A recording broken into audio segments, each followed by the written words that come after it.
Welcome to Silicon Valley Asian Business Talk. This is Roger Chen from University of San Francisco. Welcome, CT. Thank you for joining our interview program. So why don't you briefly introduce yourself? Thank you for having me, Roger. My name is CheeTung, or CT, and I'm co-founder of EngageRocket. We've been running this company now for just over 6 years, and we build smart engagement tools for busy leaders. So it's AI-powered performance management and employee engagement analytics. We help companies like Toyota, Louis Vuitton, and other companies to build a workplace that encourages their people to want to give their best at work.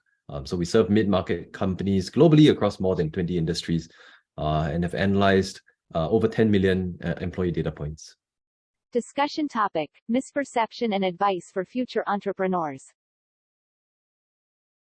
My next question is your advice to future entrepreneurs? Could be relating to Asian future entrepreneurs or in general, because you have gone through this journey, and I'm sure you have a lot of wisdoms, a lot of reflections.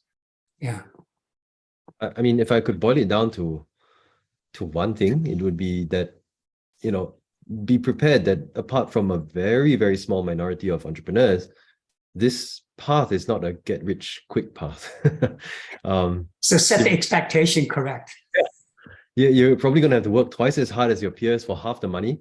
There's no guarantee of success, or even the fact that there's no guarantee that you even break even on this thing. You might even lose out, right?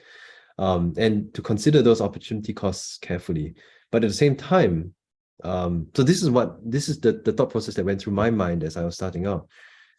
Is this idea of minimizing regret in our lives. So there's this regret minimization equation, if you will, that you go through. And the question is, if you look back in 10 years, would you regret jumping in and becoming an entrepreneur more, or would you regret not doing it more? So in my case, it was regret. Like I was quite certain, I was very convinced that if I didn't do it, I would regret it for the rest of my life to my deathbed. So I thought, okay, you have to go do it, right? And then once you've made that decision, then you have to just give it your best shot and do what it takes to make it work.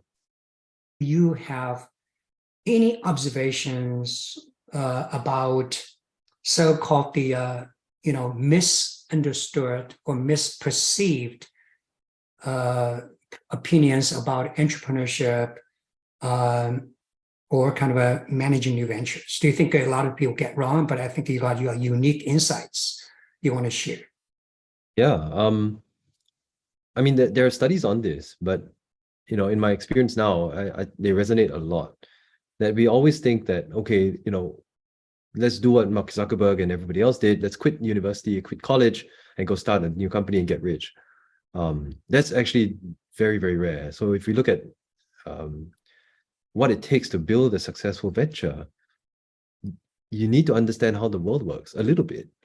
You have to see how businesses function, how customers work, what it takes to sell something, and you have to build a network of people who are invested in your success.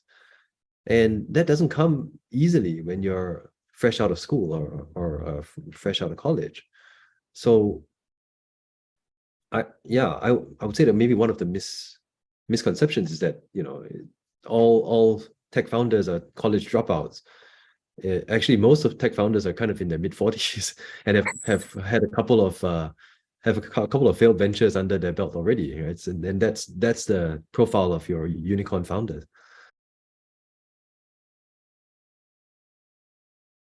Thank you for watching.